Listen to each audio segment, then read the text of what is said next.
Bismillahirrahmanirrahim. Assalamualaikum warahmatullahi wabarakatuh. Innal hamdalillah nahmaduhu wa nasta'inuhu wa nastaghfiruh wa na'udzu billahi min sururi anfusina wa min sayyiati a'malina. May yahdihillahu fala mudhillalah wa may yudlilhu fala hadiyalah. Asyhadu an la ilaha illallah wa asyhadu anna Muhammadan abduhu wa rasuluh la nabiyya wa la rasula ba'da amma ba'du. Perkenalkan, kami dari kelompok 11. Pada pertemuan kali ini, kami kelompok 11 yang beranggotakan, yang pertama saya sendiri, Rihandani Asyifa Hanun Khairunisa, NIM 203 121047. Kemudian ada teman saya, Liana Nur Istiqomah Ismawati, NIM-nya 203 121063. Pada pertemuan kali ini, kita akan membahas tentang validitas penelitian. Dan kita membaginya menjadi 3 bab atau 3 pembahasan.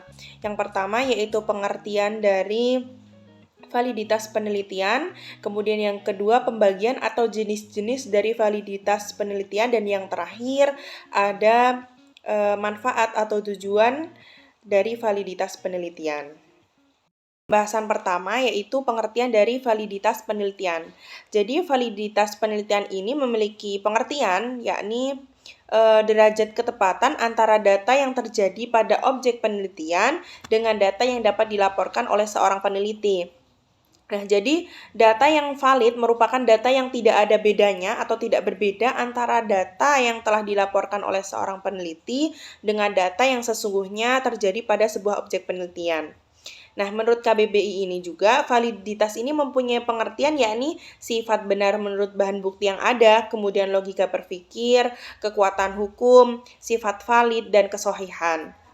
Sedangkan menurut Azwar, validitas berasal dari kata validity yang mempunyai pengertian sejauh mana ketepatan dan kecermatan suatu alat ukur dalam melakukan fungsi ukurnya.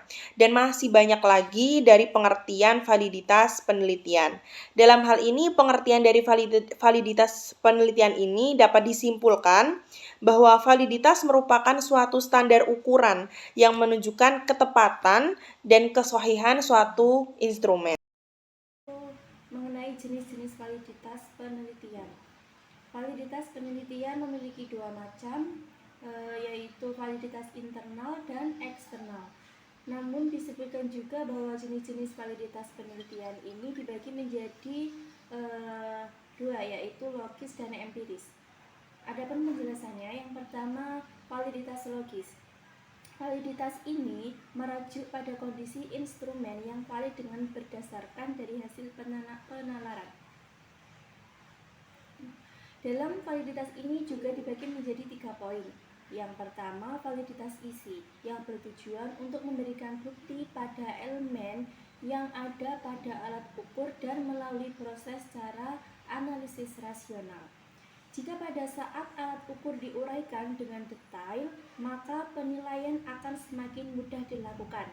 Nah, berikut contoh elemen yang dinilai dalam validitas kontennya, yaitu sebagai berikut. Yang pertama, definisi operasional variabel, kemudian representasi soal sesuai variabel yang akan diteliti, yang ketiga jumlah soal, yang keempat format jawaban, yang kelima skala pada instrumen, kemudian yang keenam penskoran, yang ketujuh petunjuk pengisian instrumen, yang kedelapan yaitu waktu pengerjaan, kemudian yang kesembilan populasi sampel, yang ke-10 tata bahasa, dan yang terakhir yaitu tata letak penulisan atau format penulisan.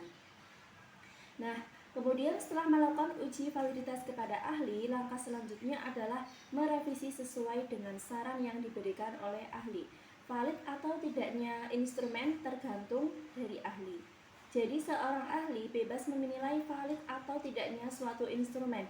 Indikator menyatakan instrumen telah valid yaitu apabila ahli sudah menerima instrumen baik secara isi maupun formatnya tanpa ada perbaikan kembali. Revisi dilakukan sampai benar-benar tidak ada perbaikan lagi. Kemudian yang kedua, validitas konstruk.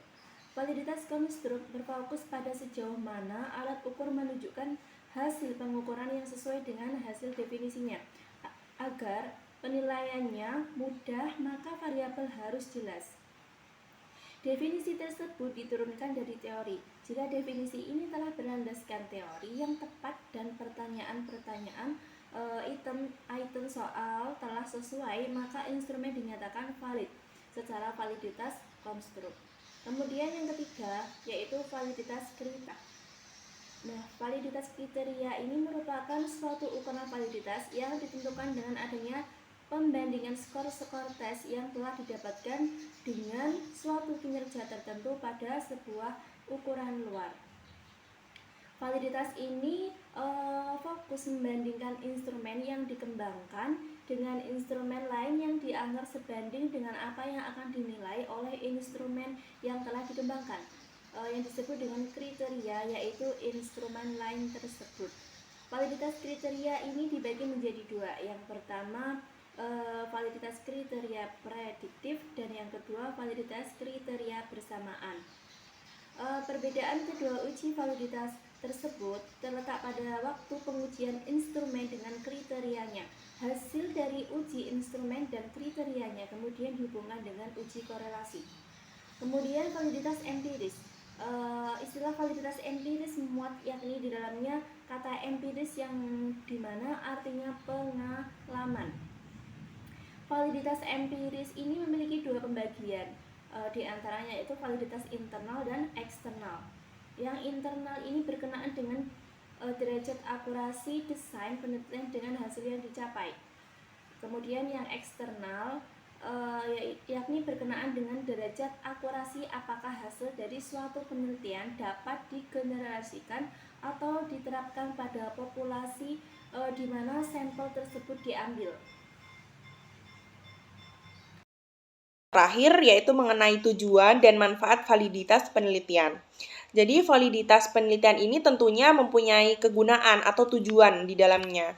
Adapun kegunaannya itu untuk mengetahui sejauh mana ketepatan dan kecermatan suatu instrumen pengukuran dalam melakukan fungsi ukurnya. Yakni agar data yang telah diperoleh bisa bersifat relevan atau sesuai dengan tujuan diadakan pengukuran tersebut. Sugiono pada tahun 2006 juga mengatakan bahwasannya tujuan pokok dari validitas ini untuk mengukur ketepatan instrumen yang digunakan dalam sebuah penelitian, dan juga kegunaan besar dari validitas ini juga sebagai sarana untuk menunjukkan tingkat kevalitan atau kesohihan suatu instrumen.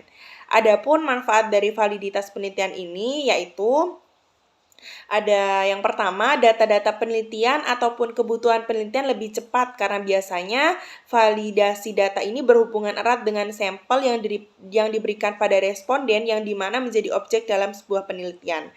Kemudian yang kedua, adanya peningkatan akurasi karena mengurangi resiko kesalahan atau kekeliruan dari error dalam data penelitian.